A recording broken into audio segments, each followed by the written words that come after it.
His Excellency Dr. Sipak Mbule, High Commissioner of India to Singapore, Professor Sachin Chaturvedi, Director General of the Research and Information System for Developing Countries and India, Mr. Choi Shin-Hwa, Director and CEO of ICIS, Yusof Ishak Institute, Singapore, Excellencies, esteemed participants, ladies and gentlemen.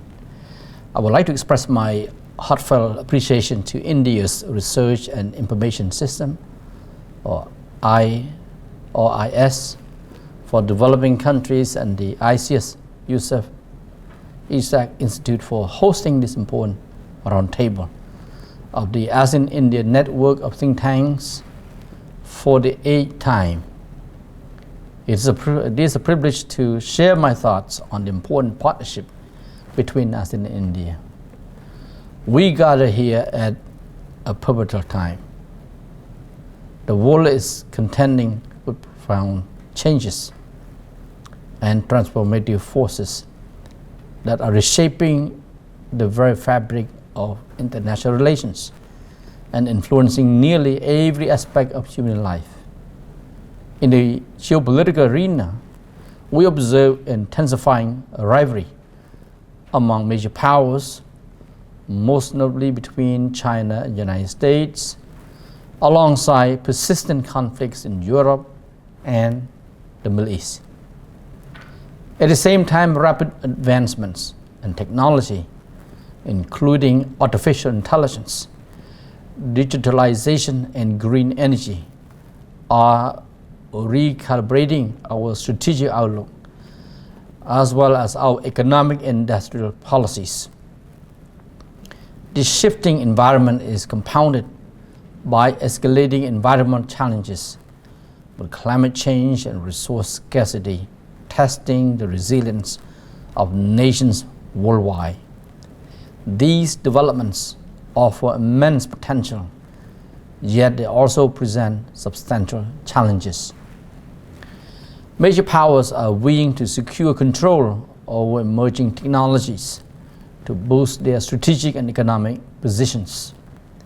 Meanwhile, the competition for critical resources is sharpening as countries urgently seek to mitigate the impacts of climate change and to secure sustainable pathways for food and energy security. In this context, the pursuit of green, blue, and circular economies is not only a response to environmental crises, but a necessary step towards a more resilient future. Given this complex backdrop, the theme of our roundtable, Navigating a World in Transition, Agenda for ASEAN-India Cooperation, is particularly timely. It invites us to reflect on how we can navigate these challenges better together.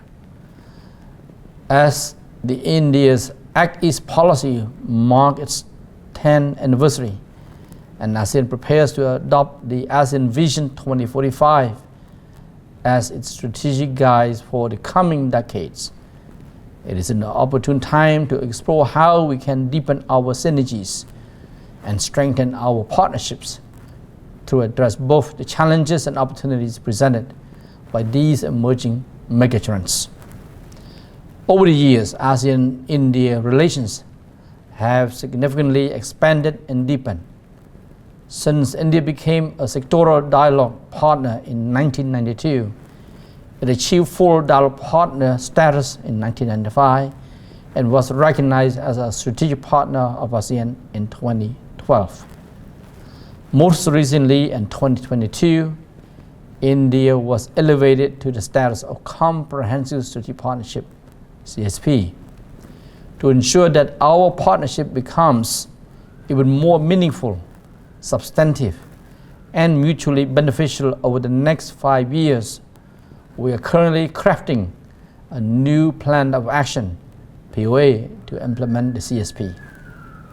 This process requires thoughtful consideration of the complex global strategic landscape we face, and this roundtable serves as an excellent platform for experts, practitioners and stakeholders to exchange ideas and propose actionable recommendations. Excellencies, esteemed participants, ladies and gentlemen, amid rising tensions and uncertainties in the global geopolitical landscape, the effectiveness of multilateralism is increasingly under scrutiny. Some view the rise of multilateral arrangements as a potential challenge to establish multilateral frameworks, including ASEAN-led mechanisms. However, it is important to note that many of the countries involved in these multilateral groupings are also key partners of ASEAN and remain committed to supporting ASEAN centrality, not just in words, but through concrete cooperation across vital areas such as trade, investment, health, and environment. This suggests that multilateral efforts had the potential to complement rather than compete with ASEAN-led multilateralism. As I have often emphasized, sub-regional arrangements can serve as building blocks of broader regional cooperation. As long as these multilaterals continue to contribute to ASEAN's objectives of promoting peace, prosperity, security, and sustainability, their emergence should not be seen as undermining ASEAN centrality, but instead complementing it. Certainly, ASEAN remains pivotal in shaping the regional architecture through ASEAN-led mechanisms and strong bilateral ties with our various partners. It is through its mechanisms such as the East Asia Summit, EAS, the ASEAN Regional Forum, AOF, and the ASEAN Defense Ministers, ADM+, that ASEAN promotes an inclusive and constructive engagement among its external partners. ASEAN's enduring significance is underscored by the steadfast commitment of our external partners to support ASEAN community building efforts and priorities, as well as their active participation in ASEAN Center regional architecture. As a long-standing ASEAN dialogue partner and a rising power with growing economic and strategic influence, India's engagement with ASEAN and through ASEAN is pivotal in advancing our joint objectives. This is exemplified by the adoption of the ASEAN-India Joint Statement on Cooperation on the ASEAN Outlook on the Indo-Pacific for Peace, Stability, and Prosperity in the region in 2021. Since its adoption in 2019, the AIOP has become a key platform for ASEAN to actively shape regional dynamics and foster partnerships across various domains, including maritime cooperation, connectivity, sustainable development, and broader economic collaboration. The steadfast support for the AIOP from key partners like India has reinforced ASEAN's convening power and its capacity to influence the regional architecture through an affirmative agenda that addresses the pressing challenges of our time. Most recently, at the ASEAN-India Summit last month in Vientiane, our leaders adopted the joint statement on strengthening ASEAN-India comprehensive strategic partnership for peace, stability, and prosperity in the context of the AIOP with the support of India's Act East Policy, AEP, which demonstrates our shared vision for regional stability and unity within the evolving architecture. This mutual commitment enables both ASEAN and India to explore synergies between the AIOP and India's Indo-Pacific Oceans Initiatives, IPOI, for mutual benefits. At this, I wish to emphasize that there is considerable potential to deepen our ties, particularly in trade and investment. As of 2023, India ranked as ASEAN's 8th largest trading partner among dialogue partners, with total trade reaching $101.9 billion, accounting for 2.8 86% of ASEAN's overall trade. Notably, India has re-entered the list of the top 10 foreign investors in ASEAN for the second time since its debut in 2012, with its investment to the region more than doubling to $5.6 billion. I note that part of this roundtable's agenda will discuss how to enhance connectivity and regional value chains between ASEAN and India, which is crucial for our trade and investment relations going forward. Beyond economic ties, the social-cultural dimensions of ASEAN-India relations have flourished over the years, encompassing human resource development, people-to-people contacts, and cultural exchanges, education, health, biodiversity, climate change, and disaster management. These initiatives are supported by the ASEAN-India Fund and the ASEAN-India Green Fund, highlighting the depth and resilience of our partnership. Excellencies, esteemed participants, ladies and gentlemen, navigating a world in transition requires resilience and adaptation. To maximize the potential of ASEAN-India cooperation amidst global uncertainties, both ASEAN and India must leverage emerging opportunities and proactively adapt to challenges. By doing so, they can shape a more stable and prosperous region while sustaining and strengthening their existing cooperation. In this context, I encourage ASEAN and India to further explore opportunities for practical cooperation in the priority areas outlined in the AIOP.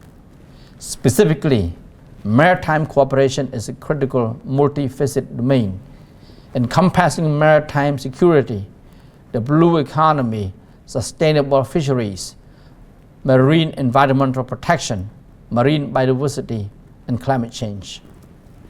Given that ASEAN and India adopted a joint statement on maritime cooperation in 2022, it is essential to advance the implementation of this agreement. Continue collaboration on maritime security, counter-piracy efforts, maritime safety, search and rescue operation, and information sharing should be pursued through appropriate mechanisms within the ASEAN-India framework and other ASEAN-led initiatives. From an economic perspective, I encourage India to further enhance its trade and investment with ASEAN, particularly through the full and effective utilization of ASEAN-India Free Trade Area, AIFTA. Both ASEAN and India have initiated a review of the ASEAN-India Trade in Goods Agreement to make it more effective, user-friendly, and aligned with current global trading practices. Additionally, strengthening interactions and engagement between businesses in ASEAN and India is crucial for exploring and capitalizing on trade and investment opportunities to deepen our regional supply chains. Given the megatrend towards green transition, it would be beneficial for ASEAN and India to further collaborate on energy security and power grid connectivity. This includes deploying clean, renewable, and low-carbon energy solutions, as well as decarbonization technologies in alignment with the ASEAN Plan of Action for Energy Cooperation and India's renewable energy goals. Additionally, leveraging the ASEAN-India Green Fund and the ASEAN-India Science Technology Development Fund can facilitate new initiatives such as capacity building programs focused on lifestyle for environment, promoting the green economy, and supporting sustainable and circular agriculture practices under the ASEAN Regional Guidelines on Sustainable Agriculture.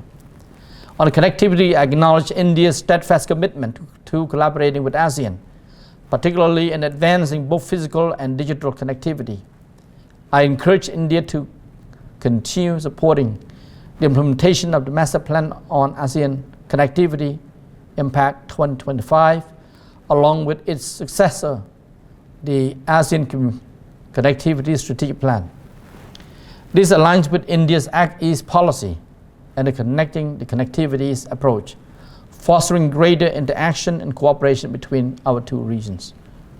Collaboration in FinTech and agenda of this roundtable is equally important for enhancing financial connectivity between ASEAN and India, particularly through digital payments.